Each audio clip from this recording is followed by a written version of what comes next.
السلام علیکم ورحمۃ اللہ وبرکاتہ۔ رب اشرح لی صدری ویسر لی امری واحلل عقدۃ من لسانی یفقہوا قولی۔ یا رب زدنی علما نافعا، اللہم صلی علی محمد وعلی آل محمد کما صلیت علی ابراہیم وعلی آل ابراہیم انک حمید مجید۔ اللہم بارک علی محمد وعلی آل محمد کما بارکت علی ابراہیم وعلی آل ابراہیم انک حمید مجید۔ تو آج ہم لوگ حضرت موسیٰ علیہ السلام کا 5واں پارٹ کریں گے، 5th پارٹ۔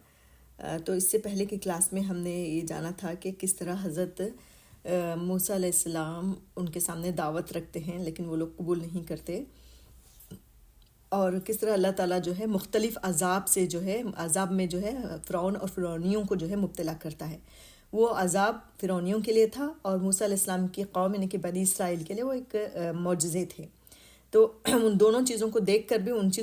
بھی ان کی قوم جو ہے فرعون اور فرعونی جو ہے بار بار حضرت موسیٰ علیہ السلام کے پاس آتے ہیں، اور ہر بار کے عذاب کے ٹائم پہ وہ بولتے ہیں، مطالبہ کرتے ہیں کہ آپ ہمارے لیے دعا کریں کہ یہ عذاب ٹل جائے تو ہم آپ پر ایمان لے کر آئیں گے اور بنی اسرائیل کو جو ہے فری کر دیں گے۔ لیکن ہر بار جو ہے وہ جب عذاب ٹل جاتا ہے تو وہ اپنے دوبارہ سے اپنے اسی رویے پر چلے جاتے ہیں اور اپنے پرومسز کو توڑتے ہیں، اور پہلے سے زیادہ مزید ان کا ظلم جو ہے بنی اسرائیلیوں پر بڑھتا چلا جاتا ہے۔ تو اس طرح کئی ہونے کے بعد بھی وہ لوگ نہیں یہ کرتے۔ تو یہ ساری چیزیں جو ہے مصری اپنے آنکھوں سے دیکھ بھی رہے تھے، محسوس بھی کر رہے تھے، اس عذاب میں مبتلا بھی ہوتے تھے، لیکن کیا چیز ایسی تھی جس کی وجہ سے وہ حق کو ماننے سے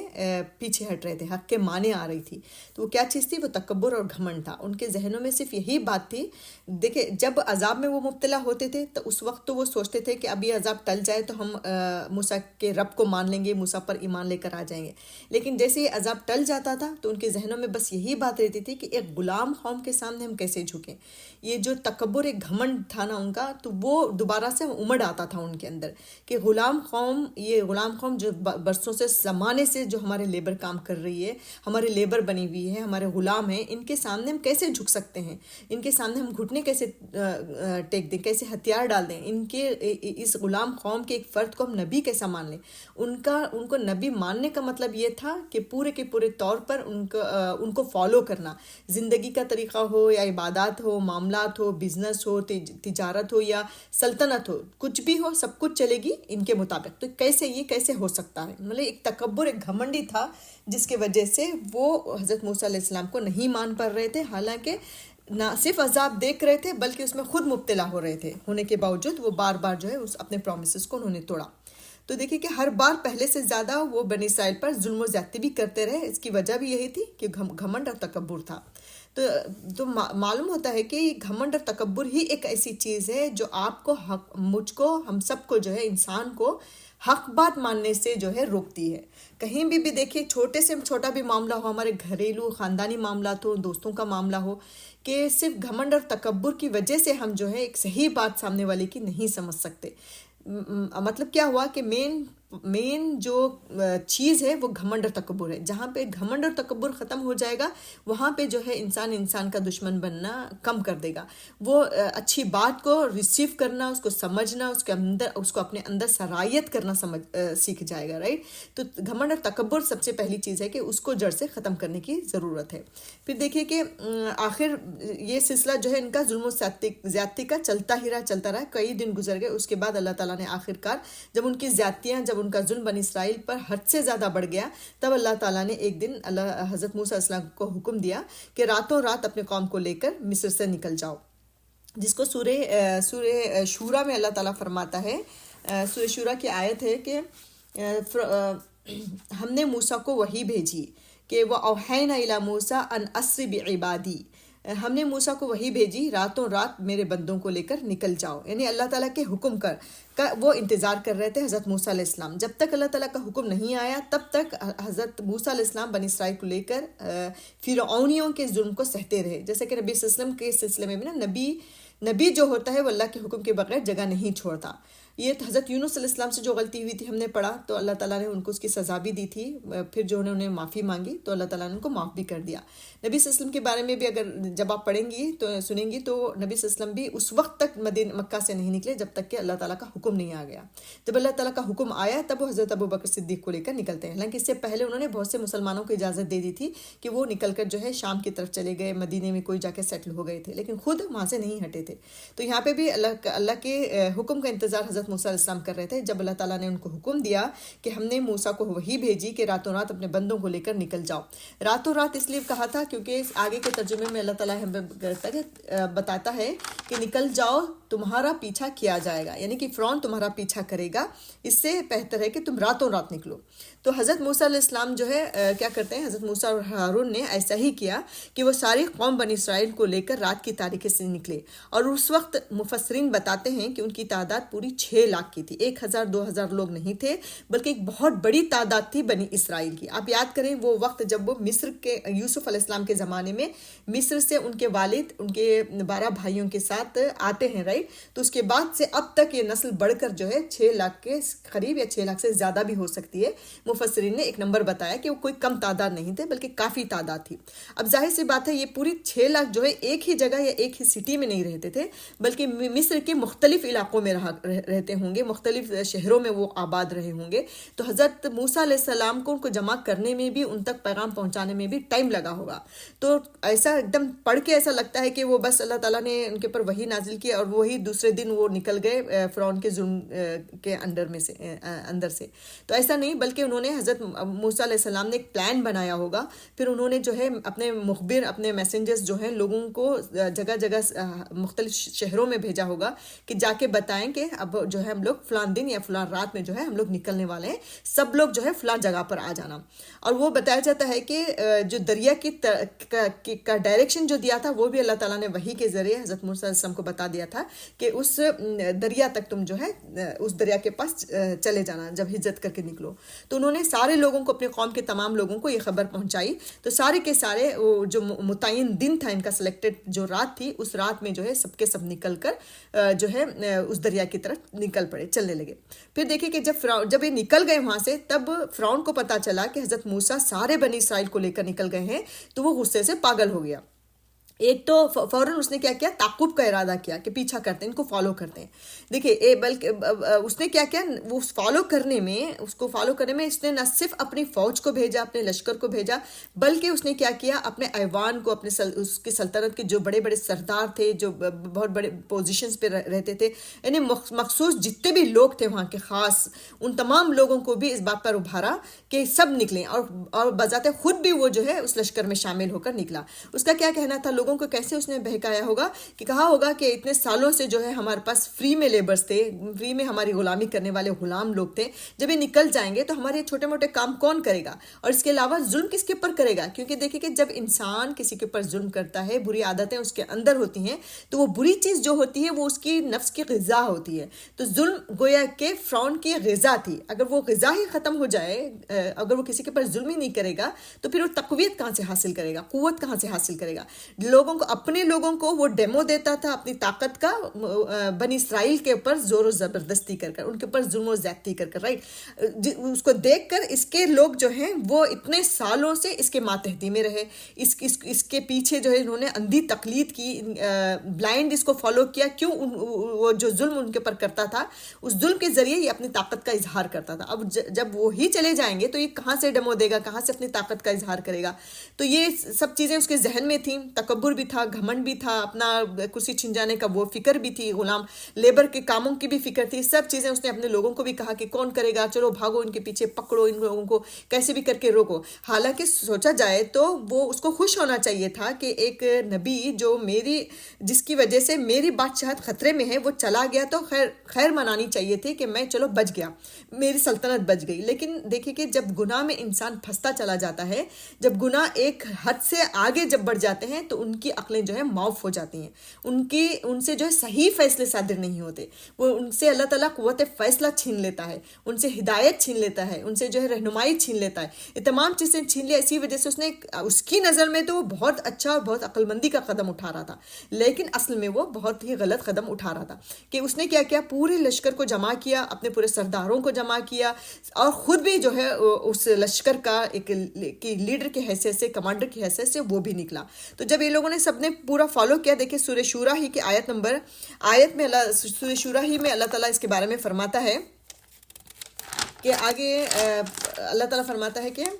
جس کا ترجمہ ہے کہ اس پر فرعون نے فوجیں جمع کرنے کے لیے شہروں میں نقیب بھیج دیے اور کہلا بھیجا کہ یہ کچھ مٹھی بھر لوگ ہیں. یعنی لوگوں کو جوش دلانے کے لیے اس کی جملے دیکھیے کہ یہ تو کچھ مٹھی بھر لوگ ہیں، انہوں نے ہم کو بہت ناراض کیا ہے، اور ہم ایک ایسی جماعت ہیں جس کا شیوا ہر وقت چوکنا رہتا ہے. یعنی ہمارے پاس ساز و سامان ہے، ہمارے پاس جو ہے ٹرینڈ کمانڈرز ہیں، ٹرین فوج ہے، اور اس طرح ہم انہیں ان کے باغوں، اللہ تعالیٰ کہہ رہا ہے کہ اس طرح ہم نے انہیں ان کے باغوں، چشموں اور خزانوں اور ان کی بہترین قیام گاہوں سے نکال لائے. یہ تو ہوا ان کے ساتھ، اور دوسری طرف بنی اسرائیل کو ہم نے ان سب چیزوں کا وارث بنا دیا. اب دیکھیں کہ اللہ تعالیٰ اپنا یہاں پہ مقصد بیان کر رہا ہے کہ اگر وہ فرعون چاہتا تو کیا ہوتا کہ وہاں پہ رک جاتا نا، جانے دے کر کہ میری سلطنت تو بچ گئی. یا اگر اللہ تعالیٰ چاہتا تو انہی کو مصر ہی میں، ان کے محلوں میں ہی ان کو جو ہے عذاب بھیج کر فرعون کو تباہ و برباد کر سکتا تھا. لیکن اللہ تعالیٰ کی تدابیر کچھ اور ہوتی ہیں، لوگ کچھ سوچتے ہیں،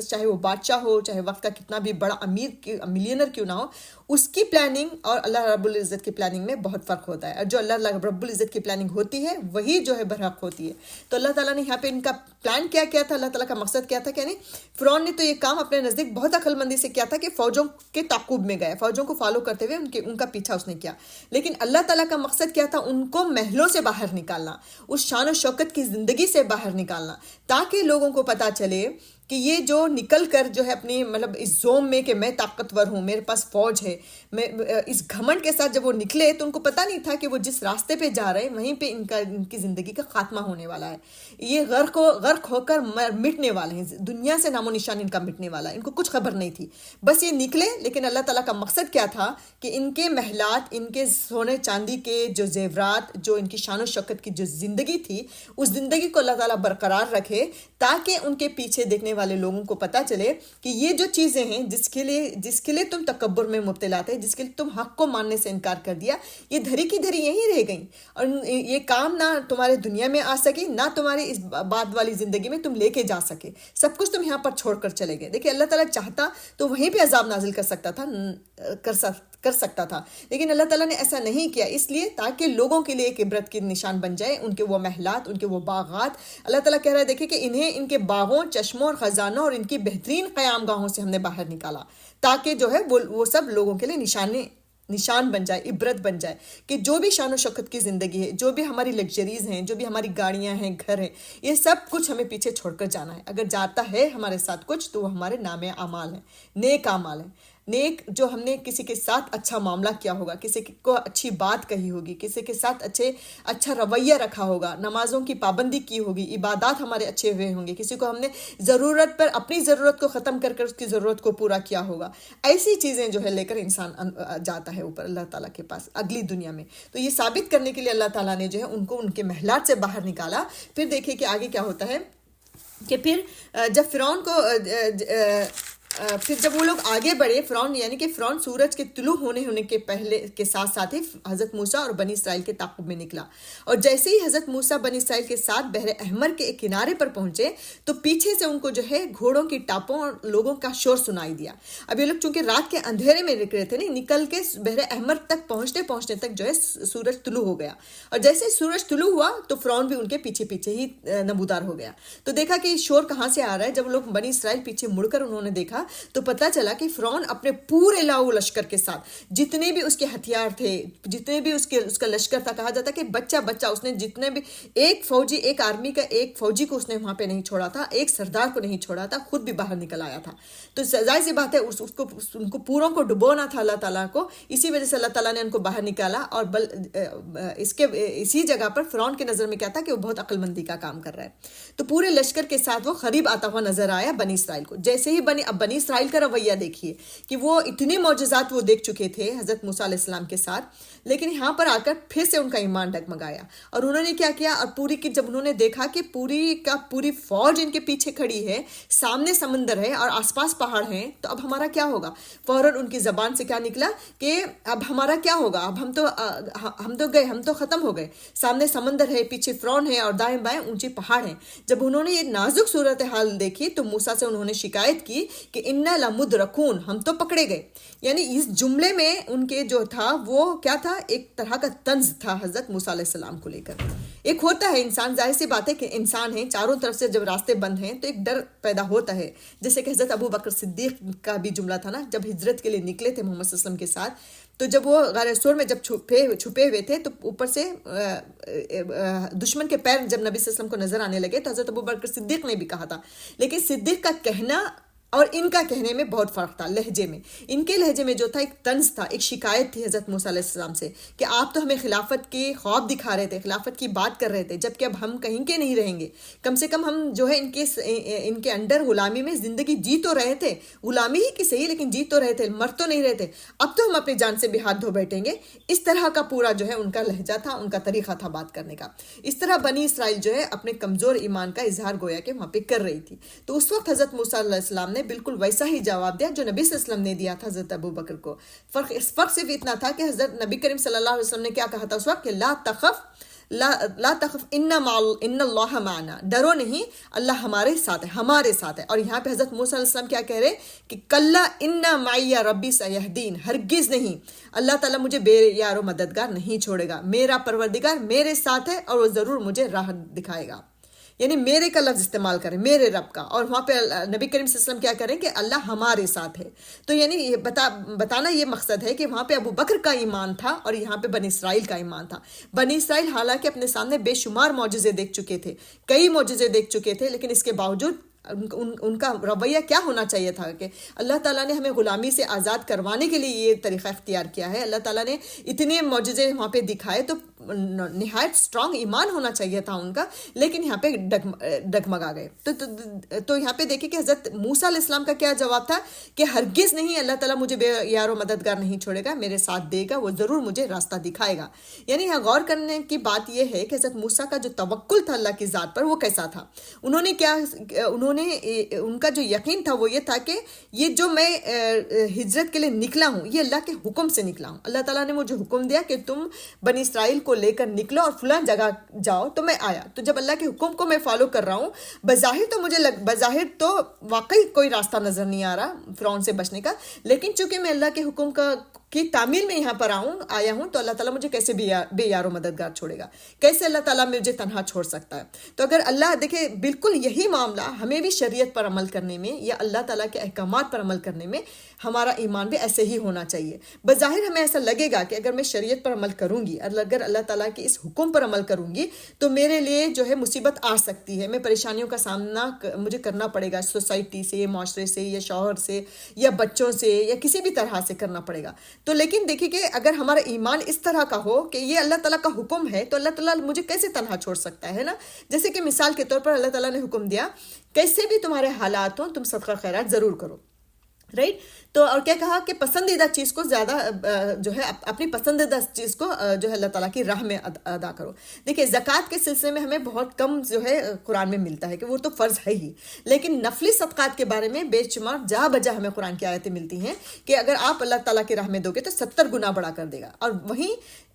جب ہم صدقہ خیرات کرنے جاتے ہیں تو شیطان ہمارے دل میں آ کر بات ڈالتا ہے، فقر و فاقے کا خوف دلاتا ہے کہ اگر آج تم خرچ کر دو گی تو کل تمہارا کیا ہوگا، کل تمہارے بچوں کی شادیوں کے ٹائم پہ کیا ہوگا، کل بچوں کے اسکول ایڈمیشنز کے ٹائم پہ کیا ہوگا۔ ایسے سوالات، ایسے باتیں جو ہے ہمارے ذہن میں ڈالے گا، لیکن اس وقت ٹھیک اسی ٹائم پہ ہمیں یہی سوچنا کہ یہ چونکہ اللہ کا حکم ہے تو میں جب اللہ کے حکم کو فالو کروں گی تو اللہ مجھے کیسے تنہا چھوڑ سکتا ہے، رائٹ۔ تو یہی بات حضرت موسیٰ علیہ السلام نے سوچی کہ یہ اللہ کے حکم پر میں جب آیا ہوں تو مجھے اللہ تعالیٰ کیسے تنہا چھوڑے گا۔ تو یہی بات بات ہے کہ اگر شریعت پر احکامات، اللہ تعالیٰ کے احکامات پہ جب بھی ہم فالو کریں، جب بھی ہمیں شیطان بہکائے، تب ہمیں یہی سوچنی چاہیے کہ جب میں اللہ کے حکم پر عمل کر رہی ہوں تو اللہ مجھے کیسے تنہا چھوڑ سکتا ہے؟ چاہے لوگ میرے سے ناراض ہو جائیں، چاہے راستے دروازے بند ہو جائیں، کہیں بھی نظر نہیں آ رہا، کہیں بھی کوئی دروازہ نظر نہیں آ رہا، لیکن پھر بھی میں اللہ کے حکم پر عمل کروں گی تو اللہ تعالیٰ ہی ہے جو راستے کھولنے والا ہے، رائٹ؟ تو دیکھیں کہ حضرت موسیٰ جو یہاں کہہ رہے ہیں کہ میرا پروردگار مجھے ضرور راستہ دکھائے گا، یہ ان کی اس ایمان کی پختگی کی ایک جھلک تھی، کیونکہ وہ بھی سیم سچویشن میں تھے جو بنی اسرائیل کی سچویشن میں تھے۔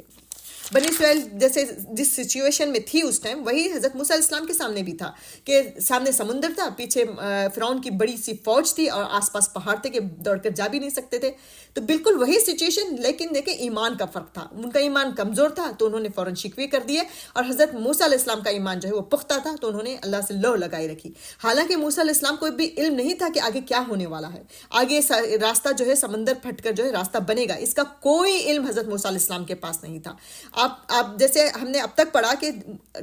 چھڑی بھی جو ان کی لاٹھی تھی، جو ان کی عصا تھی، اس کا بھی انہیں ہر بار یقین نہیں ہوتا تھا کہ میں جب اپنی مرضی سے پھینکوں گا تو یہ سانپ بنے گی، نہیں بن سکتی تھی، کیونکہ وہ جب بھی اللہ کا حکم آیا، جب اللہ کے حکم سے انہوں نے پھینکا تبھی وہ لاٹھی جو ہے وہ اژدہا بنی ہے، اس کے علاوہ نہیں بنی۔ تو اسی وجہ سے ان کو کچھ نہیں پتا تھا کہ اللہ تعالیٰ راستہ کہاں کھولے گا، کیسے کھولے گا، کچھ نہیں پتا، بس لیکن اتنا ان کو یقین تھا کہ اللہ تعالیٰ کے حکم کو میں نے فالو کیا ہے تو اللہ تعالیٰ ہی راستہ کھولے گا۔ تو بالکل یہی ایمان ہمارا بھی شریعت پر عمل کرنے میں، اللہ تعالیٰ کے احکامات پر کو اپنی زندگی میں لانے کے ٹائم پہ جو ہے یہی ایمان ہونا چاہیے کہ کچھ بھی ہو یہ اللہ تعالیٰ کا حکم ہے تو اس کے راستے بھی اللہ تعالیٰ کھولے گا، یہ اس کا سلیوشنز بھی اللہ تعالیٰ نکالے گا۔ تو دیکھیں کہ جب یہ تمام چیزیں ہو گئی، بس حضرت موسیٰ علیہ السلام ان کو دلاسا دیتے رہے کہ اللہ تعالیٰ ضرور ہمیں جو ہے راستہ دکھائے گا، کوئی ہمیں بظاہر کچھ دکھائی دے یا نہ دے۔ تو جب معاملہ انتہائی نازک صورت اختیار کر گیا اور فرعون پورے لشکر کے ساتھ قریب آنے لگا تو ساری قوم جو ہے وہ پریشان ہونے لگی۔ تو اس وقت اللہ تعالیٰ نے حضرت موسیٰ علیہ السلام کو وحی فرمائی کہ سمندر پر اپنا عصا مار، کہ اللہ تعالیٰ فرماتا ہے کہ فَأَوْحَيْنَا إِلَى مُوسَىٰ، ہم نے موسیٰ پر وحی نازل کی، أَنِ اضْرِب بِعَصَاكَ الْبَحْرَ، کہ اپنا عصا بحر سمندر پر اپنی لاٹھی مار، فَانْفَلَقَ فَكَانَ كُلُّ فِرْقٍ كَالطَّوْدِ الْعَظِيمِ، کہ اسی وقت سمندر پھٹ گیا اور پانی کا ہر ایک حصہ بڑے بڑے سارے پہاڑ کی طرح کھڑا ہو گیا۔ اب دیکھیں کہ یہاں پر بھی ایک پوائنٹ ملتی ہے کہ اللہ تعالیٰ جو ہے جب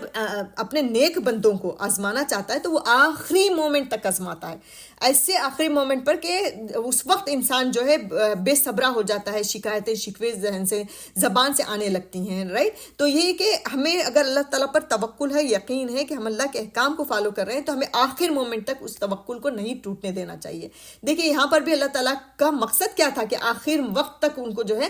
وہاں پہ اس طرح چھوڑنے کا، کہ یہی کہ وہ بنی اسرائیل کو آزما رہا تھا، کہ ان کے ایمان کی پختگی کو دیکھنا چاہ رہا تھا کہ اب یہ کہاں تک مجھے جو ہے میرے پر یقین کرتے ہیں۔ تو اسی طرح ہمارے پاس بہت سارے ایسی سچویشن آ جاتی ہیں زندگی میں کہ ہم لوگ اتنے پریشان ہو جاتے ہیں، بہت سارا بول دیتے ہیں، اس کو بھی بول دیتے ہیں، اس کو بھی بول دیتے ہیں، اللہ سے بھی شکوہ کر دیتے ہیں، اور اتنا اس کے اگلے ہی لمحے اللہ تعالیٰ بہترین دروازہ کھولتا ہوا نظر آ جاتا ہے۔ تو اس وقت کتنی زیادہ شرمندگی ہوتا ہے ہمارے ساتھ، آپ کے ساتھ بھی ہوا ہوگا، سب کے ساتھ اس طرح کا معاملہ ہوتا ہے۔ تو ان چیزوں سے سبق لے کر جو ہے ہمیں تھوڑا سا پیشنس اپنا بڑھانا ہے کہ کیسے اللہ تعالیٰ کے کسی بھی طرح سے بھی ہمارے زبان پر سے، خاص کر اللہ کی ذات کو لے کر کوئی شکوہ نہیں نکلنا چاہیے۔ پھر دیکھیے کہ جب اللہ تعالیٰ نے جب ان کو حکم دیا تو کہ جس کا یہ ہے کہ ہم نے موسیٰ کی طرف وہی بھیجی کہ سمندر پر اپنی لاٹھی مار، بس اسی وقت سمندر پھٹ گیا اور پانی کا ہر ایک حصہ بڑے پہاڑ کی طرح ہو گیا۔ تو یعنی کہ وہ جو منظر تھا نا، وہ ایسا لگتا تھا جیسے کہ پانی کے دو پہاڑ کھڑے ہوئے ہوں آس پاس، اور درمیان سے جو ہے وہ راستہ بن گیا۔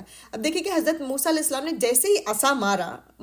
تو صرف پانی الگ نہیں ہوا، بلکہ پانی جو ہے دو دیواروں کی طرح آس پاس کھڑا بھی ہو گیا، اور بیچ کی جو زمین تھی، ظاہر سی بات ہے پانی کے نیچے کی جو زمین کیسی ہوتی، گیلی ہوگی، کیچڑ ہوگا وہاں پہ، کہ اگر گھوڑے چل رہے ہیں، جانور چل رہے ہیں، انسان چل رہے ہیں، ان کا پیر پھنستا، رائٹ؟ لیکن حضرت موسیٰ علیہ السلام اللہ تعالیٰ کے حکم سے جب حضرت موسیٰ نے عصا مارا تو صرف وہ پانی ہٹا نہیں، بلکہ زمین بھی مفسرین کہتے ہیں کہ وہ پوری ایسی خشک ہو گئی کہ بآسانی انسان جانور جو ہے وہاں سے گزر سکتے ہوں۔ تو اس طرح ان کا راستہ بن گیا، خشک راستہ بن گیا، اور حضرت موسیٰ علیہ السلام بنی اسرائیل کو لے کر بہت ہی آسانی سے وہاں سے گزر کر اگلے کنارے پر جب پہنچے، جب ان کا A to Z آدمی، پہلے سے لے کر آخری آدمی بنی اسرائیل کا جب دوسرے کنارے پر پہنچ گیا، اس وقت جو ہے، اس وقت تک جو ہے فرعون کھڑا، ایک ظاہر سی بات ہے اس کے سامنے بھی ایک بہت بڑا معجزہ تھا، یہ کھڑا ہوا بہت ہی پریشان حال میں دیکھ رہا تھا اس منظر کو کہ کیسے سمندر جو ہے پھٹ کر جو ہے ایک راستہ بن جاتا ہے. دیکھیں جب لیکن کیا ہوتا ہے اس وقت اس کی عقل جو ہے، عقل پر، اس کی سوچ سمجھ پر، اس کی آنکھوں کے سامنے سب کچھ جو ہے تکبر کا پردہ پڑا ہوا تھا. اس نے کیا کیا، اس نے یہ نہیں سوچا کہ یہ تو موسیٰ کے لیے کھولا ہوگا اس کے رب نے، یہ ہمارے لیے کیسے راستہ بن سکتا ہے. لیکن پھر بھی اپنے تکبر اور گھمنڈ کی بنیاد پر وہ بھی اس راستے میں جو ہے نکل پڑتا ہے. باہر اچانک جیسے وہ کیا بولتے ہیں، جب وہ سب پار بنی اسرائیلی پار ہو گئے اور ان کا آخری فرد بھی سمندر سے باہر آ چکا، عین اس وقت جو ہے فرعون کا لشکر بھی جو ہے سمندر کے راستے میں داخل ہو جاتا ہے. دیکھیں جب انسان گناہوں میں حد سے گزر جاتا ہے نا تو اس کی عقل پر اللہ تعالیٰ پردے ڈال دیتا ہے. اس کے بعد اسے نہ کوئی ہدایت کی بات سمجھ میں آتی ہے، نہ کوئی واضح دلیلیں اس کو سمجھ میں آتی ہیں. موٹی موٹی واضح چیزیں نہ ان کو دکھائی دیتی ہیں اور نہ ان کو سمجھ میں آتی ہیں. وہ اپنے آنکھوں سے ایک ایسی چیز دیکھ رہا تھا جو اس نے کبھی نہ دیکھی نہ سنی ہوگی، اور ایک ایسی چیز تھی جو کبھی نہیں ہو سکتی تھی، رائٹ؟ جیسے کہ خرقے، جس کو خرقے عادت کہا جاتا ہے، یعنی کہ ایک ایسی چیز جس کی عادت ہے وہ کبھی بدلتی نہیں. جیسے مثال کے طور پر آگ ہے، آگ کا کام کیا ہے، آگ کی عادت کیا ہے کہ وہ جلائے گی. آپ کوئی بھی بچہ اس میں ہاتھ ڈال رہا ہو یا بوڑھا ڈال رہا ہو، لیکن اس کا کام ہے جلانا، تو وہ جلائے گی. لیکن حضرت ابراہیم علیہ السلام کے موقع پر بھی اللہ تعالیٰ نے اس آگ سے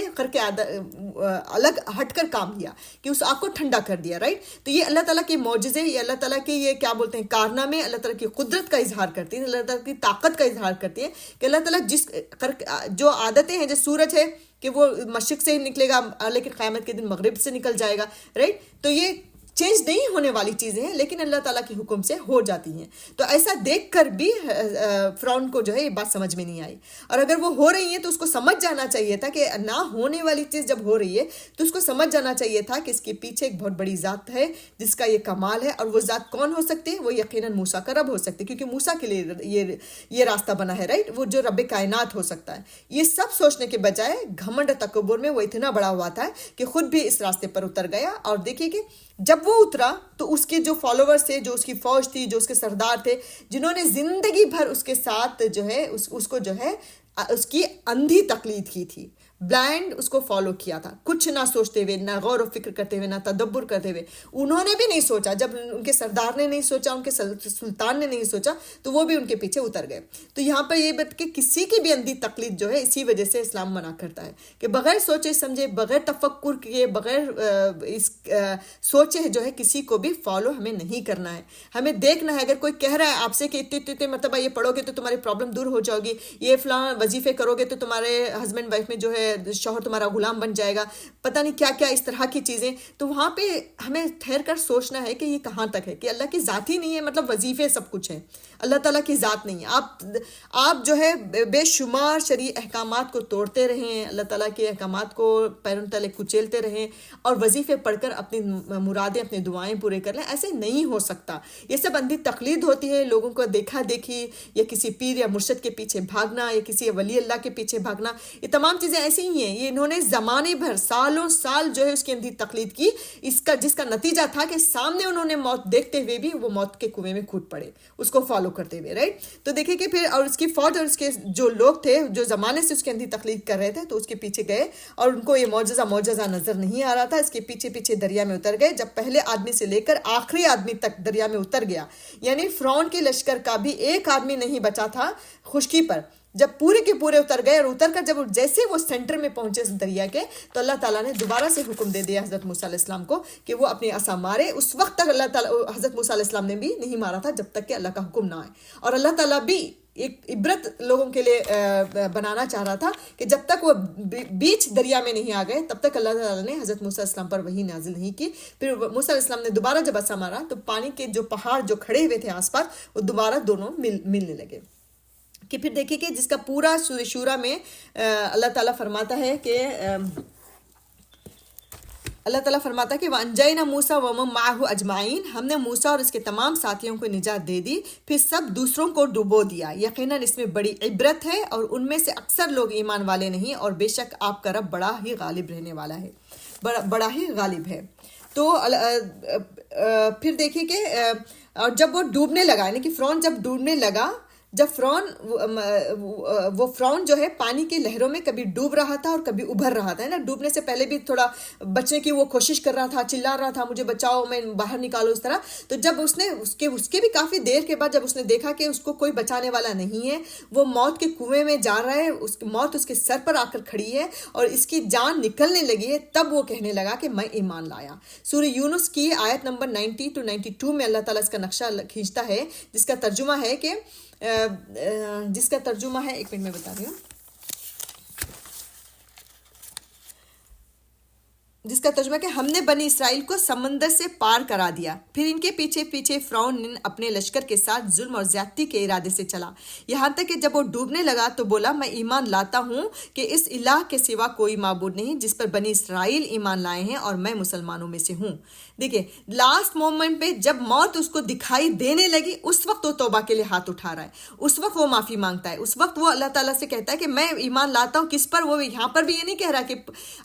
رب العالمین پر، بلکہ کہہ رہا ہے کہ میں اس رب پر ایمان لاتا ہوں جس پر بنی اسرائیل ایمان لے کر آئے اور میں مسلمان ہوا. تو دیکھیں کہ آخری وقت کا ایمان اللہ تعالیٰ نے اس کا قبول نہیں کیا، کہ جب موت دکھائی دینے لگے، یعنی کہ اگر ہمارے روزمرہ کی زندگی میں ہمارے اس میں دیکھیں، ہمارے جیسے عام لوگوں کی کہ سکرات کا جو عالم ہو جاتا ہے، جس کو سکرات لگ جاتی ہے، کہتے ہیں نا کہ جس کو جاگکنی کی جو حالت کہتے ہیں، سکرات جس کو لگ جاتی ہے، اس ٹائم تک جو ہے توبہ کے دروازے کھلیں، اس کے بعد جو ہے اللہ تعالیٰ توبہ قبول نہیں کرتا. تو یہ بھی ہمارے لیے ایک سبق ہے کہ جتنے بھی بڑے گناہ ہوں، جتنے بھی زیادہ ہوں، حدیث ہے کہ اگر کوئی کسی کے گناہ اتنے ہوں کہ زمین سے لے کر آسمان تک بھرے ہوئے ہوں، تب بھی اگر وہ معافی مانگتا ہے جانکنی کی حالت سے پہلے، تو اللہ تعالیٰ اس کی توبہ کو قبول کرتا ہے. تو یہ بہت بڑی خوشخبری، بہت بڑی نعمت اللہ رب العزت کی ہمارے پاس ہے. کیا ہے کہ توبہ کا دروازہ، کہ توبہ کا دروازہ بند ہونے سے پہلے ہم اپنے ہر گناہ پہ ڈیلی کی بیسس پر ہمیں معافی مانگنا چاہیے، کیونکہ ہم انسان ہیں، ڈیلی بیسس پر ہمارے گناہ ہوتے ہوں گے، ہمارے گناہ ہوتے ہیں، ہمارے سے غلطیاں ہوتی ہیں. تو جیسے غلطی ہوئی فوراً اللہ سے معافی مانگی، جیسے غلطی ہوئی فوراً، اگرچہ ایک ہی گناہ آپ سے بار بار 1000 بار کیوں نہ ہو رہا ہو، ہمیں توبہ کا دروازہ، توبہ کو معافی مانگنا اللہ تعالیٰ سے بند نہیں کرنا ہے، کیونکہ جہاں ہم بند کر دیں گے وہاں پہ ہم جو ہے فرعون کی حد تک گناہ تک جانے کے پورے چانسز ہیں. جب ہم گناہ کے توبہ نہیں کرتے نا، جب ہم مثال کے طور پر ہم نے ایک غلطی کی اور ہم لوگ بار بار کر رہے ہیں، ہم لوگ بار بار معافی مانگ رہے ہیں اللہ تعالیٰ سے، بار بار اللہ تعالیٰ معاف بھی کر رہا ہے. حدیث میں ثابت ہے کہ اللہ تعالیٰ 1000 بار آپ معافی مانگے ایک ہی غلطی پر، اللہ تعالیٰ معاف کرے گا، اللہ تعالیٰ معاف کرتا ہے نا. تو لیکن اگر ہم نے جہاں معافی مانگنا روک دی تو وہاں پہ کیا ہوتا ہے، ہمارا نس ڈھیٹ بنتا چلا جاتا ہے، بولڈ ہوتا چلا جاتا ہے، پھر ہمیں اس گناہ کا احساس ہی ختم ہو جاتا ہے. پھر جب گناہ کا احساس ختم ہو جاتا ہے تو وہ پہلا موقع ہے جہاں پر اللہ تعالیٰ جو ہے ہدایت کے دروازے بند کر دیتا ہے. توبہ تو بھی بہت دور کی بات ہوگی، ہدایت ملنا بند ہو جاتی ہے، اچھی بات سمجھ میں آنا بند ہو جاتی ہے، اچھی باتیں دکھائی دینا بند ہو جاتی ہیں، اچھے لوگوں سے نفرت پیدا ہو جاتی ہے. تو اسی وجہ سے جیسے گناہ ہمیں سرزد ہو، ویسے امیڈیٹ اس کے اگلے لمحے ہمیں جو اللہ تعالیٰ کے آگے سر کو جھکا دینا ہے کہ اللہ تعالیٰ تو ہمیں معاف کر دے. کتنا بھی بڑا گناہ ہو، کتنے بھی زیادہ ہو، اس کا نمبر کتنا بھی زیادہ ہو، ہمیں اللہ تعالیٰ سے فوراً معافی مانگنا ہے. تاکہ کیونکہ دیکھیں کہ جب جان کرنے کی حالت ہو جاتی ہے نا، اس وقت جو ہے توبہ کے دروازے بالکل بند کر دیتا ہے. تو یہی ہوا فرعون کے ساتھ کہ جب اس نے بالکل اپنے موت کو اپنے سر پر دیکھا، تب اس نے اللہ تعالیٰ سے معافی مانگی، تب اس نے ایمان کا دعویٰ کیا. لیکن اس وقت کا ایمان جو ہے اس کے قابل قبول نہیں رہا، اللہ تعالیٰ نے اس کے ایمان کو قبول نہیں کیا. تو دیکھیں کہ یہ اس کا علم تھا کہ اللہ تعالیٰ نے اس کو ڈبو دیا، اس سے کہا کہ میں اللہ تعالیٰ نے کہا کہ ایک آیت میں ہے کہ اللہ تعالیٰ نے کہا کہ میں تجھ کو تیرے جسم کو نجات دیتا ہوں، تجھ کو نجات نہیں دوں گا. یعنی کہ تیرے جسم کو عبرت کے لیے میں چھوڑتا ہوں، تیرے جسم کو میں اٹھاتا نہیں، بلکہ تیری رہتی دنیا تک جو ہے عبرت حاصل کریں لوگ، تیرے تکبر اور تیری گھمنڈ سے جو ہے عبرت حاصل کریں، سبق حاصل کریں، اس وجہ سے میں اس کو چھوڑتا ہوں. پھر دیکھیں کہ دوسری طرف جو حضرت موسیٰ اور بنی اسرائیل کھڑی اللہ تعالیٰ کے اس کرشمے کو دیکھ رہی تھی، اپنے سردار کو، اپنے اس بادشاہ کو جس کے ظلم و ستم کے اندر وہ ہزاروں سال گزار چکے تھے، ایسے بادشاہ کو بے بسی میں ڈوبتے ہوئے وہ دیکھ رہے ہوتے ہیں، خوش بھی ہو رہے ہوتے ہیں. تو بنی اسرائیل کی خوشی کا تو کوئی ٹھکانہ نہیں تھا اس وقت رہا ہوگا، کیونکہ ظاہر سی بات ہے سالوں کی غلامی سے اب وہ آزاد ہونے جا رہے تھے. اتنی بڑی ان کو نعمت مل رہی تھی کہ وہ، حالانکہ دیکھیں کہ اس کے بعد ان کا رد عمل کیا ہوتا ہے، کہ کتنی بڑی نعمت اللہ تعالیٰ ان کو دے رہا ہے. دیکھیں ہم لوگ غلامی کی زندگی اللہ کے فضل سے ہم نے کبھی نہیں موقع اللہ تعالیٰ نے دیا ایسی آزمائش میں اللہ تعالیٰ نے نہ ہمیں آگے ڈالے نہ ہمارے بچوں کو ڈالے. غلامی کی زندگی جو سب سے بدتر لائف ہوتی ہے نا. اس وقت کے اس کے سامنے اس سے جو فری ہوگا نا، اس کی جو نعمت ہے نا، اس نعمت کے سامنے تمام نعمتیں جو ہیں وہ ہچ ہوتی ہیں، چھوٹی ہوتی ہیں. تو اتنی بڑی نعمت اللہ تعالیٰ ان کو دے رہا تھا، اور ساتھ میں کیا اللہ تعالیٰ نے وعدہ کیا کیا تھا کہ یہ محلات، یہ باغات، یہ سب کے وارث ہم کس کو بنائیں گے؟ ہم بنی اسرائیل کو بنائیں گے. مصر والی نہیں، بلکہ اللہ تعالیٰ کا اشارہ جو تھا وہ فلسطین کی طرف تھا. فلسطین ان کے آب و اجداد کی جگہ تھی، اور وہاں پہ جو ہے ان کو حکومت، خلافت، سب کچھ ملنے والی تھی، رائٹ. تو وہ وہاں پہ کھڑے ہو کر بہت خوشی سے، یہی ہوتا نا جب ہمیں نعمت ملتی ہے تو ہم بہت خوش ہوتے ہیں. اس کے بعد کا جو عمل ہوتا ہے نا وہ زیادہ معنی رکھتا ہے، کہ جب اللہ تعالیٰ نے آپ کو کسی مصیبت سے باہر نکالا، پریشانی، بہت بڑی پریشانی میں آپ تھی، میں یا آپ تھے، ہم لوگ امیجن کریں کہ جب ہم اس مصیبت سے باہر نکلتے ہیں تو اس نکلنے کے بعد ہم اللہ تعالیٰ کو یاد رکھتے ہیں، اس احسان کو یاد رکھتے ہیں، یہ بہت بڑی بات ہوتی ہے. تو یہی کام بنی اسرائیل نے کیا کہ اللہ تعالیٰ نے ان کو اتنی بڑی غلامی سے، اتنے بڑے مصیبت اور پریشانی سے آزادی دی، امن کی زندگی دی، آگے حکمرانی دینے والا تھا. تو اس کے بعد وہ اللہ تعالیٰ کو کتنی دیر تک یاد رکھتے ہیں. پھر دیکھیں کہ جب وہ فرعون اور اس کی ساری قوم ڈوب گئی تو حضرت موسیٰ بنی اسرائیل کو لے کر آگے بڑھے، یعنی فلسطین کی طرف جانے لگے. تو ابھی تھوڑی ہی دور جانے لگے تھے کہ دیکھیں کہ انسان کس قدر ناشکرا ہوتا ہے، کس قدر جلد باز ہوتا ہے ناشکری میں. شکر گزاری میں، اللہ تعالیٰ کی اطاعت میں وہ اتنی جلدی نہیں کرتا جتنی کہ نافرمانی میں جلدی کر بیٹھتا ہے. اسی لیے دیکھیں کہ اس سے بچنے کے لیے بہترین ذریعہ کیا ہوتا ہے کہ جب بھی ہم کسی مصیبت سے باہر نکلیں تو پہلے سے زیادہ ہمیں اب الرٹ ہونا ہے، اب جو ہے کانشیس ہونا چاہیے کہ میں کہیں اللہ تعالیٰ کی ناشکری نہ کر گزروں، اللہ تعالیٰ کی نافرمانی نہ کر گزروں، کیونکہ اللہ تعالیٰ نے مجھے اتنی بڑی مصیبت سے باہر نکالا ہے تو میں اللہ تعالیٰ سے کیسے میں مضبوطی سے پکڑ کر رکھوں. یہ چیز، یہ فیلنگ جو ہے پہلے سے زیادہ ہمارے اندر پیدا ہو جانا چاہیے، جو کہ انہوں نے نہیں کی. بنی اسرائیل نے کیا کیا کہ آزاد ہوئے، اور انہوں نے اتنی بڑی نعمت، اتنے بڑے بڑے معجزے انہوں نے اپنے سامنے دیکھے، اتنی بڑی مصیبت سے اللہ تعالیٰ نے ان کو آزاد کرایا. اپنے سامنے انہوں نے پھٹا پانی کو راستہ بنتے ہوئے دیکھا، لیکن اس کے باوجود کچھ ہی دنوں میں، کہا جاتا کہ 3 مہینے یا 2 مہینے کے اندر وہ اللہ تعالیٰ کی اس نعمت کو، اللہ تعالیٰ کے احسانات کو بھول گئے. اور جو ہے آگے دیکھیں کہ سورہ اعراف ہی میں اللہ تعالیٰ ان کے بارے میں فرماتا ہے کہ جس کا ترجمہ ہے کہ بنی اسرائیل کو ہم نے سمندر سے گزار دیا، پھر وہ چلے اور راستے میں ایک ایسی قوم پر ان کا گزر ہوا جو اپنے چند بتوں کی گرویدہ بنی ہوئی تھی، یعنی چند بتوں کو وہ بہت زیادہ پوجا کرتے تھے. کہنے لگے اے موسیٰ ہمارے لیے بھی کوئی ایسا معبود بنا دے جیسے ان لوگوں کے معبود ہیں. موسیٰ نے کہا تم لوگ بڑی نادانی کی باتیں کرتے ہو، یہ لوگ جس طریقے کی پیروی کر رہے ہیں وہ تو برباد ہونے والا ہے، اور جو عمل وہ کر رہے ہیں وہ سراسر جھوٹ ہے، باطل ہے. پھر موسیٰ نے کہا کہ میں اللہ کے سوا کوئی اور معبود تمہارے لیے تلاش کروں؟ کوشچن کر رہے ہوں، حالانکہ وہ اللہ ہی ہے جس نے تمہیں دنیا بھر کی قوموں پر فضیلت بخشی. اور اللہ تعالیٰ فرماتا ہے کہ وہ وقت یاد کرو جب ہم نے فرعون والوں سے تمہیں نجات دی، اور جن کا حال یہ تھا کہ تمہیں سخت عذاب میں مبتلا کر رکھتے تھے، تمہارے بیٹوں کو قتل کرتے، تمہاری عورتوں کو زندہ رہنے دیتے تھے، اور اس میں تمہارے رب کی طرف سے بڑی نشانیاں ہیں.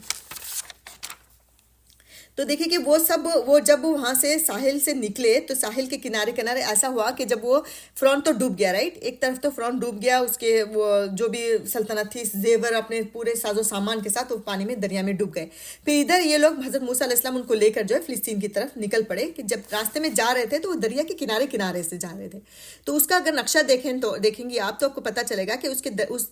اگلے طرف کے سامنے کی طرف کا جو دریا تھا اس کا جو کنارے تھے اس میں کچھ قومیں جو ہیں وہ آباد تھیں، وہ بھی فرعون کی سلطنت کے انڈر ہی میں آتے تھے، جس کی وجہ سے وہ بھی جو ہے بت پرست تھے، بتوں کو پوجا کیا کرتے تھے. تو انہی مقامات سے گزرتے ہوئے بنی اسرائیل کو، جن پر مصریوں کی غلامی کا اثر ان کے اوپر اتنا تھا، تو ان لوگوں کے اندر جو یہ چاہت پیدا ہوئی کہ ہمارے لیے بھی ایک فزیکل خدا بنا دو. وہ خدا جو اب تک جس کے معجزے ہم نے دیکھے، جس کے کرامات ہم نے، کرشمے دیکھے، اس کو تو ہم نے دیکھا ہی نہیں. اب بغیر دیکھے ہم کیسے عبادت کریں؟ یہ اچھا آئیڈیا ہے کہ یہ لوگ جو ہیں ایک بت کو سامنے رکھے ہوئے اور اس سے جو ہے باتیں کر رہے ہیں، اس سے دعائیں کر رہے ہیں. یقیناً ان لوگوں نے ان قوم کے لوگوں سے پوچھا ہوگا کہ یہ کیا کرتے ہو تم لوگ ان سے، تو وہ لوگ بولتے ہوں گے کہ ہم ان سے دعائیں مانگتے ہیں، ان کے سامنے سجدہ کرتے ہیں، چونکہ یہ ہمارے سامنے ہے اسی وجہ سے ہمارے لیے بہت آسانی ہوتی ہے امیجن کرنے میں یا ان سے مانگنے میں. اس طرح سے کچھ کہا ہوگا. تو انہوں نے بھی آ کے موسیٰ علیہ السلام سے فوراً کہا کہ ہمارے لیے بھی جو ہے ایک فزیکل خدا، ایک مصنوعی یعنی کہ ایک آرٹیفیشل خدا بنا دو تاکہ ہم بھی اس کے سامنے عبادت کر سکیں، یعنی کہ بت پرستی کا انہوں نے کہا. اب دیکھیں کہ یہ چاہت ان کے اندر کیوں پیدا ہوئی،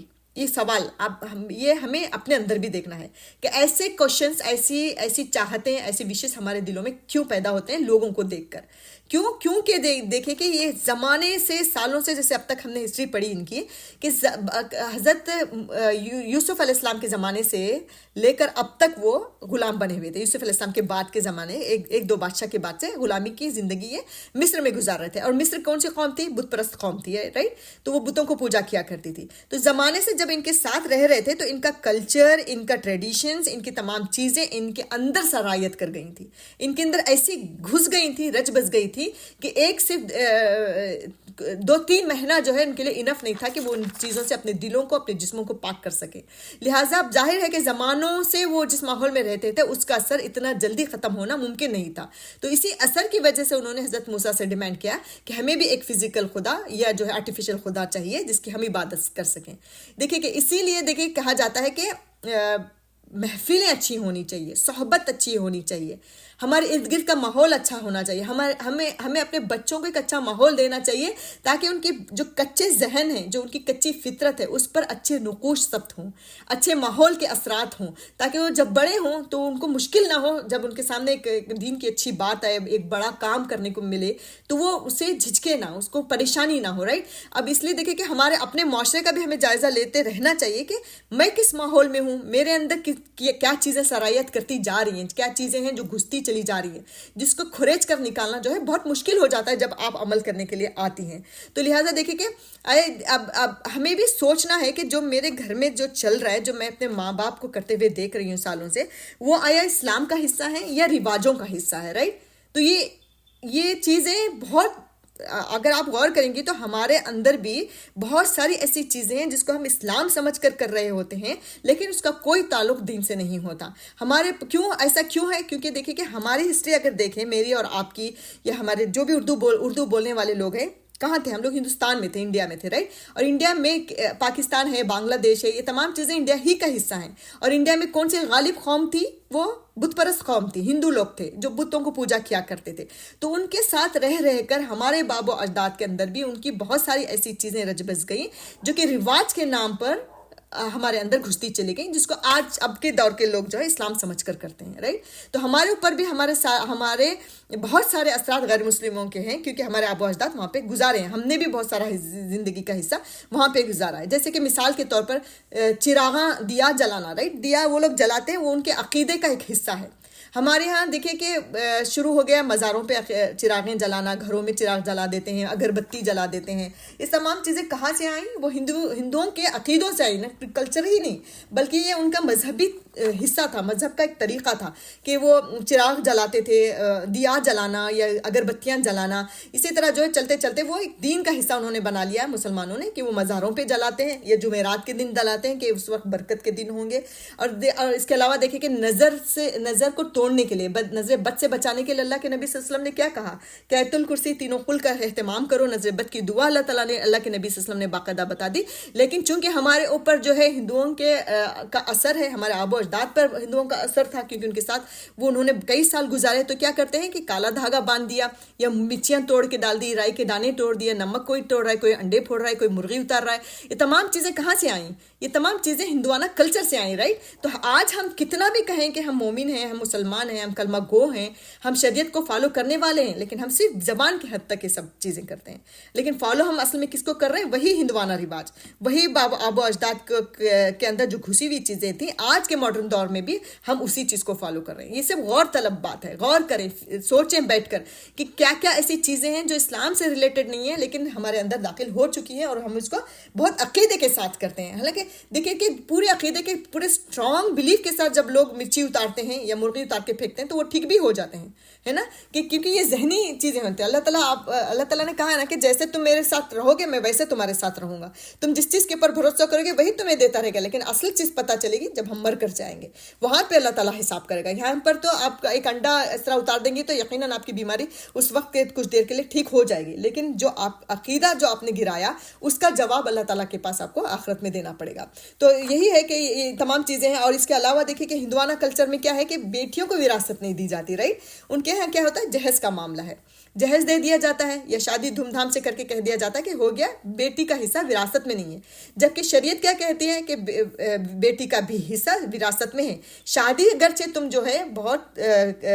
جو ہے سادگی سے کرو, بلکہ کہا کہ بیٹیوں کے باپوں پہ نکاح کا کوئی خرچہ نہیں آنا چاہیے, کوئی ایک پیسے کا خرچہ نہ ہو, اتنی سادگی سے نکاح ہو. اور جب بیٹی رخصت ہو, جب وراثت تقسیم کی جائے تو بیٹی کا حصہ برابر دیا جائے. لیکن آج ہمارے دور میں کیا ہوتا ہے, آج ہمارے مسلمانوں میں کیا آ گیا کہ ہندوانہ کلچر ہمارے اندر آ گیا. ہم کیا کرتے ہیں کہ شادی میں تو بے دریغ پیسہ خرچہ کرتے ہیں, عجیب عجیب قسم کی رسمیں, اس میں ہم بے دریغ پیسہ خرچ کر دیتے ہیں. اور جب وراثت دینے کی باری آتی ہے, یا تو ماں باپ منہ موڑ لیتے ہیں, یا تو ماں باپ چلے گئے تو بھائی منہ موڑ لیتے ہیں. وہاں پہ دینا اس کو شریعت کا حصہ سمجھتے نہیں. حالانکہ اللہ رب العزت کا یہ حکم ہے, ایک اللہ حکم مطلب ایک نص ہے آپ کے پاس, قرآن کی آیتیں ہیں آپ کے پاس کہ بیٹیوں کا اتنا حصہ ہے. تم اس کو اگر نہیں دے رہے تو اس کا کیا مطلب ہے کہ تم اللہ تعالیٰ کے حکم کو نہیں مان رہے, اس کی مطلب اس سے اختلاف کر رہے ہو, اللہ کی ذات سے اختلاف کر رہے, جس نے تم کو پیدا کیا, جس نے تمہیں شریعت دی, جس نے تمہیں انسان بنایا, مسلمان بنایا, اور اپنے آپ کو تم مسلمان کیسے کہتے ہو جبکہ تم اللہ کی شریعت کو نہیں مان رہے, رائٹ. تو یہ ہمیں پتہ ہی نہیں کہ یہ سب چیزیں ہمارے اندر آ گئیں, کیونکہ ہم محسوس نہیں کرتے, ہم غور و فکر نہیں کرتے, ہم تدبر نہیں کرتے کہ کیا چیزیں ہمارے اندر ہندوانہ ہیں, کیا چیزیں ہماری اپنی ہیں, رائٹ. تو اسی طرح دیکھیں کہ جہیز کا تصور ہے, بارات کا تصور ہے, یہ تمام چیزیں جو ہے وہ ہندوؤں سے آئیں. اور اس کے علاوہ وہ جو ہے جو کرتے ہیں ہندوؤں کے اندر جو نا شگن دیتے ہیں پریگننٹ لیڈی کو جب وہ 7ویں مہینے پہ جاتی ہے, تو ان کا ایک عقیدہ ہے کہ یہ مہینہ جو ہے اس کے بعد کا 8واں جو مہینہ ہوتا ہے وہ بہت کرٹیکل ہوتا ہے, اس میں کچھ بھی ہو سکتا ہے حادثہ. تو اس وجہ سے وہ اس سے پہلے بیٹھ کے گود بھری کی رسم وغیرہ کر کے سب کی دعائیں لیتے ہیں, ان کا ایک عقیدہ ہے. تو وہ چیز ہمارے اندر بھی بس گئی, ستواسے کے نام پر, بیبی شاور کے نام پر, یہ سب چیزیں ہم دھوم دھام سے کرتے ہیں. وہیں اللہ کے نبی صلی اللہ علیہ وسلم نے ہمیں حکم دیا کہ جب بچہ پیدا ہو تو 7ویں دن اس کا عقیقہ کرو, استطاعت ہے تو بکرا کاٹ کر دوست احباب کو, غریبوں کو, رشتہ داروں کو, خود بھی کھاؤ کھلا. لیکن اس کو ہم نے بالکل کیا کر دیا, ختم کر دیا. صرف نام و نشان کے لیے ہم کیا کرتے ہیں, بکرا کاٹ کے بانٹ دیتے ہیں, لیکن دعوت نہیں کرتے. وہی ہم برڈے کی دعوت کرتے ہیں, وہی ہم ستواسے کی دعوت کرتے ہیں, بیبی شاور کی دعوت کرتے ہیں. کئی ایسی دعوتیں ہم نے نکالی اور تمام سنتوں کو ہم نے پیچھے چھوڑ دیا. تو یہ سب چیزیں غور کرنے کی بات ہے. اگر ہمارے اب تک ہم اس ماحول میں چل رہے تھے تو اس کو ختم کرنے کی ضرورت ہے. میں پہلی انسان بنوں جو میرے خاندان سے میں یہ چیزیں ختم کروں, رائٹ. ہم میں کہ ہر عورت کا یہ ایک عزم ہونا چاہیے. پھر دیکھیں کہ غور کریں کہ ہم مسلمان ہیں تو کلمہ گو, رائٹ. ہم تو کلمہ پڑھتے ہیں لیکن ہم فالو کس کو کر رہے ہیں, ہم دوسروں کو فالو کر رہے ہیں ہر معاملے میں اگر دیکھا جائے تو. پھر دیکھیں کہ اللہ تعالیٰ, پھر اس آگے میں چلتی ہوں کہ پھر اللہ تعالیٰ نے حضرت موسیٰ علیہ السلام کو حکم دیا کہ آپ جبل طور پر آئیں تاکہ انہیں بنی اسرائیل کے لیے شریعت دے دی جائے. تو جب اللہ تعالیٰ نے دیکھا کہ یہ ابھی نکلے کچھ ہی مہینے ہوئے تھے کہ انہوں نے جو ہے نقلی خدا کا مطالبہ کر دیا, ڈیمانڈ کر دیا, تو اتنی ناشکری پن, اتنا جلدی احساس ختم ہو جائے. کیونکہ جب ہم اپنے نفس کا جائزہ نہیں لیتے ہوتے نا, تب ایسی حرکتیں سرزد ہوتی ہیں. اسی وجہ سے ڈیلی بیسس پر ہمیں اپنے آپ پہ نظر رکھنی ہے کہ اللہ تعالیٰ نے اگر مجھے یہ نعمت دی ہے تو میں اس کو شکر گزاری کیسے میں اللہ تعالیٰ کی پکڑ کر رکھوں. اللہ تعالیٰ نے مجھے اس مصیبت سے باہر نکالا ہے تو میں کیسے اللہ تعالیٰ سے اور زیادہ کنیکشن بڑھاؤں, رائٹ. جب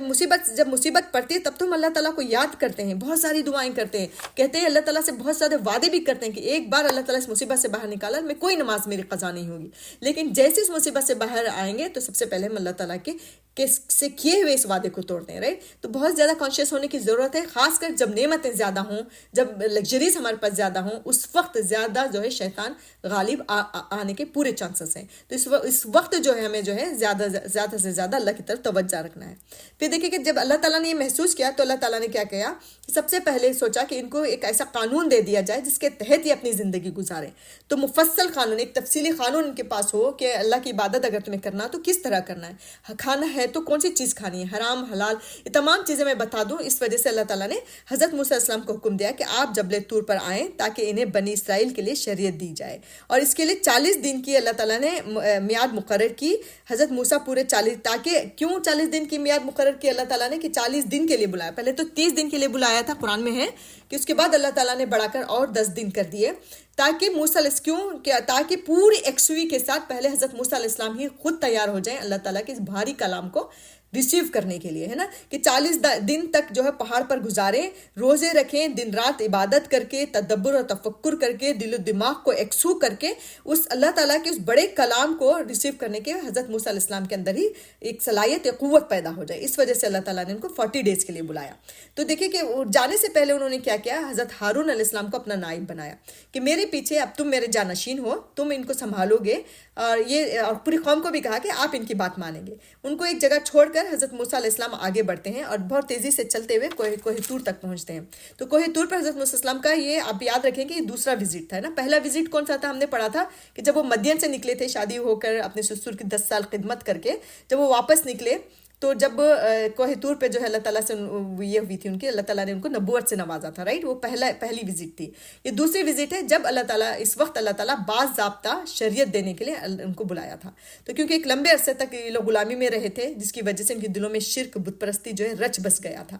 تو اس کے اثرات باقی تھے. اس کو ختم کرنے کے لیے تو یہی وجہ تھی نا کہ انہوں نے جو ہے سمندر سے باہر نکلتے ہی بت پرستی کا مطالبہ کیا. تو لہٰذا ضروری تھا کہ ان کی تربیت کی جائے اور اس کے لیے مفصل ایک قانون ان کو دیا جائے جس پر عمل کر کر وہ اللہ کے ہو کر رہے. اب دیکھیں کہ یہاں پر بھی ایک بات نوٹ کرنے کی، ان کے پاس تو کوئی مفصل قانون نہیں تھا، ان کے پاس تو کوئی کتاب، صرف حضرت موسیٰ علیہ السلام تھے جو کہ وہ بھی اللہ کے حکم کا انتظار کرتے پھر ان کو گائیڈ کرتے، رائٹ. لیکن ہمارے پاس آلریڈی کتاب موجود ہے جس میں ہر چیز اللہ تعالیٰ نے کھول کھول کر بیان کر دی. اللہ کے پیارے نبی محمد صلی اللہ علیہ وسلم اس کے پر چل کر دکھا کر چلے گئے، ان کا بھی انتقال ہو گیا، اور اس کے بعد اصحاب کرام، خلفائے راشدین، بڑے بڑے لوگ، بڑے علماء، سب کچھ اس پہ عمل کر کے اور مزید اس کے سبجیکٹس انہوں نے بنا کر کوئی فقہ ایجاد کر دیا، وراثت کی تقسیم کیسے کی جاتی ہے، سارے ڈپارٹمنٹ کے ایکسپرٹس ہمارے پاس موجود ہیں، رائٹ. قرآن کی قانون کو لے کر، معاملات کو لے کر، بزنس کو لے کر، وراثت کی تقسیم کو لے کر، فقہ کو لے کر، ہر چیز کے ایکسپرٹ ہمارے پاس معاشرے میں، ہماری سوسائٹی میں موجود ہیں. لیکن اس کے باوجود بھی اگر ہم عمل نہیں کرتے، اس کے باوجود بھی ہم اگر دوسری قوموں کو فالو کرتے ہیں، تو آپ اندازہ کریے کہ ہمارا کیا حساب کتاب ہوگا اللہ تعالیٰ کے پاس، ہم کیسے اللہ رب العزت کو جواب دیں گے، رائٹ. تو اسی وجہ سے ضروری ہے کہ یہ قرآن کو کھولیں، اس میں دیکھیں کہ اللہ تعالیٰ نے کس طرح کے فیسٹیولز منانے کا حکم دیا ہے اللہ تعالیٰ کو. اللہ تعالیٰ کیا کیا بولا کہ کیا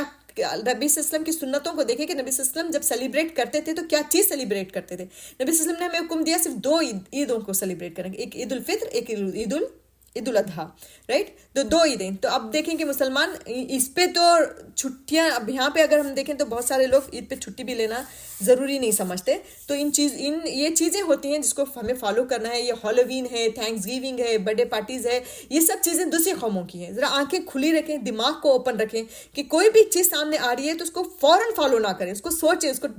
تلاش کریں کہ یہ شریعت سے کہاں تک میچ کھاتی ہے، اس کے بعد آپ اس کو فالو کریں. کیونکہ آج اگر آپ سوچیں کہ جسٹ ایک کاسٹیوم ہی تو ہے ہالووین کا، اس کو پہنانے میں بچہ خوشی تو ہو رہا ہے، اس میں کیا پرابلم ہے آپ کو؟ یا اس ٹائم پرابلم نہیں ہوگی، لیکن وہی بچہ جب آگے بڑھے گا تو وہ اس کا ایک عقیدہ بن سکتا ہے، اس کی آگے کی جنریشن جو ہے اس کو ایک عقیدت کے طور پہ لے کے جا سکتی ہے، رائٹ. اور اس کی شروعات آپ سے ہوتی ہے، رائٹ. تو آپ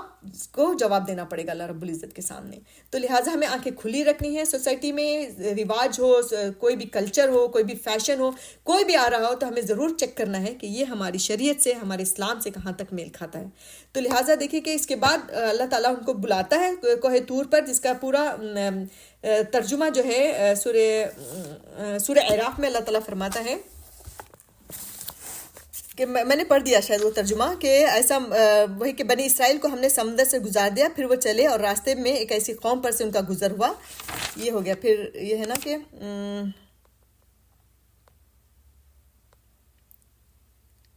ہم نے موسیٰ کو 30 شب و روز کے لیے کوہ سینا پر طلب کیا اور بعد میں 10 دن کا اضافہ کر دیا. اس طرح اس کے رب کی مقرر مدت 40 دن ہو گئی. موسیٰ نے چلتے ہوئے اپنے بھائی ہارون سے کہا کہ میرے پیچھے تم میری قوم میں میری جانشینی کرنا اور ٹھیک کام کرتے رہنا اور بگاڑ پیدا کرنے والوں کے طریقے پر نہ چلنا. جب وہ ہمارے مقرر کیے ہوئے وقت پر پہنچا اور اس کے رب نے اس سے کلام کیا تو اس نے التجا کی کہ اے رب مجھے مجھے اپنا دیدار کروا دے. فرمایا تو مجھے نہیں دیکھ سکتا. دیکھیں کہ ان کا شوق حضرت موسیٰ علیہ السلام کا کہا جاتا ہے کہ اللہ تعالیٰ نے جو بلایا تھا اس سے کچھ دن پہلے ہی وہ چلے گئے تھے, اور گئے جب تو ان کو اللہ رب العزت سے ہم کلام ہونے کے بعد جو ہے ان کے اندر یہ شوق پیدا ہوا کہ وہ اللہ رب العزت کو دیکھیں, اور اس کا وہ اللہ تعالیٰ سے اظہار بھی کرتے ہیں کہ میں آپ کو دیکھنا چاہتا ہوں. تو اس کے جواب میں اللہ تعالیٰ کہتے ہیں کہ فرمایا تو مجھے نہیں دیکھ سکتا, ہاں ذرا سامنے کے پہاڑ کی طرف دیکھ, اگر وہ اپنی جگہ قائم رہ جائے تو البتہ تو مجھے دیکھ سکے گا. چنانچہ اس کے رب نے جب پہاڑ پر تجلی کی تو اسے ریزہ ریزہ کر دیا, اور موسیٰ غش کھا کر گر پڑا. جب ہوش آیا تو بولا, پاک ہے تیری ذات, میں تیرے حضور توبہ کرتا ہوں اور سب سے پہلا ایمان لانے والا ہوں. دیکھیں توبہ کتنی امیڈیٹ مانگتے ہیں انبیاء اکرام. ایسے غلطی ہوئی اور ایسے فوراً جو ہے, ابھی پکڑ بھی نہیں ہو پاتی تھی پورے طور پہ کہ وہ فوراً توبہ کے لیے سر جھکا دیتے تھے, کہ انہوں نے حضرت موسیٰ علیہ السلام نے جو مطالبہ کیا تھا اس کے لیے وہ توبہ کر رہے ہیں کہ میں تجھے دیکھ نہیں سکتا, لیکن میں نے جرت کر دی تجھ سے یہ مطالبہ کر کے کہ تو میرے سامنے آ. تو فوراً انہوں نے اللہ تعالیٰ سے توبہ کی کہ اللہ میں تیرے حضور توبہ کرتا ہوں اور سب سے پہلے ایمان لانے والا میں ہوں. فرمایا اے موسیٰ, میں نے تمام لوگوں پر ترجیح دے کر تجھے منتخب کیا ہے کہ میری پیغمبری کرے اور مجھ سے ہم کلام ہو, بس جو کچھ میں تجھے دے سکوں اسے لے اور شکر بجا لا. اس کے بعد ہم نے موسیٰ کو ہر شعبے زندگی کے متعلق نصیحت کی اور ہر پہلو کے متعلق واضح ہدایت تختیوں پر لکھ کر دی. اب دیکھیے کہ اللہ تعالیٰ اس کے بعد جو ہے حضرت موسیٰ علیہ السلام کو زندگی کے ہر ڈپارٹمنٹ میں جو بھی انسانی زندگی سے تعلق رکھنے والے معاملات ہیں ان سب کو اللہ تعالیٰ نے ایک تختیوں پر لکھ کر, تختی کہا جاتا ہے کہ وہ تختیاں پتھر کی سلیں تھیں, اس کے پر لکھ کر دی. اب کیسے لکھا اللہ تعالیٰ نے, حضرت موسیٰ سے لکھوایا یا وہ آلریڈی لکھی ہوئی تھیں یا براہ راست اللہ تعالیٰ سے لکھی ہوئی تھیں, اس کا ہمیں کہیں بھی کچھ نہیں ملتا. بس یہ قرآن کا ترجمہ ہی یہ ہے کہ اور ہر پہلو کے متعلق واضح ہدایات تختیوں پر لکھ کر دے دی, اور اس سے کہا ان ہدایت کو مضبوط ہاتھوں سے سنبھال اور اپنی قوم کو حکم دے کہ ان کے بہتر مفہوم کی پیروی کرے. ان قریب میں تمہیں فاسقوں کے گھر دکھاؤں گا, میں اپنی نشانیوں سے ان لوگوں کی نگاہیں پھیر دوں گا جو بغیر کسی حق کے زمین میں بڑے بنتے ہیں. وہ خواہ کوئی نشانی دیکھ لیں کبھی اس پر ایمان نہیں لائیں گے. اگر سیدھا راستہ ان کے سامنے آئے تو اس سے اختیار نہ کریں, اور اگر ٹیڑھا راستہ نظر آئے تو اس پر چل پڑے. ہے نا, سیدھا راستہ جب نظر آتا ہے تو جو دنیا میں بڑے بنتے ہیں نا حق کے بغیر,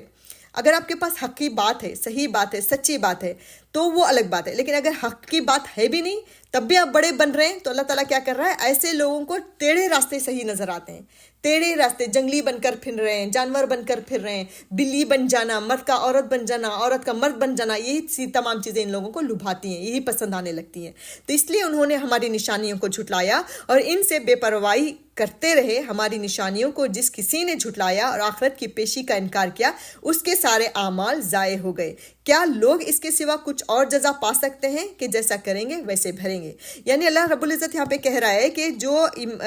ہماری نشانیوں کو جس کسی نے بھی جھٹلایا اور آخرت کا انکار کیا. اب دیکھیں کہ وہ لوگ زبان سے انکار کرتے تھے, رائٹ, ہم نہیں مانتے اللہ کو, ہم نہیں مانتے آخرت کو, لیکن ہم لوگ عمل کے ذریعے اللہ تعالیٰ کا انکار کرتے ہیں. ہم لوگ عمل کے ذریعے ثابت کرتے ہیں کہ شریعت کا یہ حکم صحیح نہیں ہے بلکہ یہ صحیح ہے جو معاشرہ لے کر چل رہا ہے. تو اللہ تعالیٰ ان کے بارے میں کیا کہہ رہا ہے, تو اس ضمن میں ہم بھی آ گئے. تو اگر ہم آ گئے تو ہمارے بھی سارے اعمال اللہ تعالیٰ ضائع کرنے والا ہے. جو ہم نمازیں پڑھتے ہیں, جو ہم روزے رکھتے ہیں, جو ہم صدقہ خیرات کرتے ہیں, زکوٰۃ دے رہے ہیں, 2-3 حج کر لیے, عمرے کر لیے, لیکن شریعت کو بھی پچے پش ڈالے ہوئے ہیں, تو ایسے عمل سارے اللہ تعالیٰ کیا کرے گا, وہ ضائع کرے گا. کیا لوگ اس کے سوا, اللہ تعالیٰ کوشچن کر رہا ہے, کیا لوگ اس کے سوا کچھ اور جزا پا سکتے ہیں؟ جیسا کریں گے ویسا بھریں گے, جیسے ہمارے اعمال ہوں گے ویسے اللہ تعالیٰ ہماری آخرت کو کامیاب کرے گا, رائٹ. تو یہ تمام چیزیں تھیں, آج میں یہیں پہ ختم کرتی ہوں. اگلا دیکھیں گے, اور تھوڑا سا ہے حضرت موسیٰ علیہ السلام کا, بہت ساری چیزیں ہیں.